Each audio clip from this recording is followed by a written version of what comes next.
Mums nekas nedraud tuvākos mēnešos, un tā ir tā mana tēze, jo, respektīvi, tas šobrīd diezin vai ir īpaši reāli, ka kaut kas, tā teikt, notiks, jo pirmkārt es domāju, ka tā ķēze, kas ir ievārīta šobrīd Ukrainā, ir pietiekoši liela, lai nesāktu vēl kaut kādas citas ģeopolitiskas avantūras.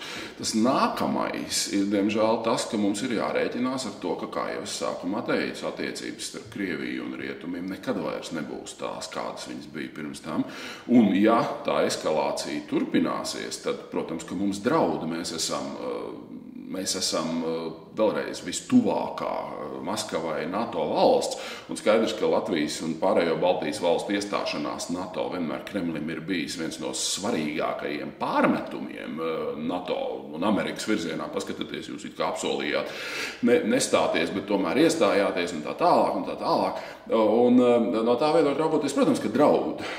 Bet es domāju, ka mums visiem ir šobrīd jādomā par to, kādā veidā varētu pirmkārt atrisināt to Ukrainas stāstu. Tas, vai Krievija varētu iebrukt Baltijas valstīs, noteikti nav īstermiņa jautājums.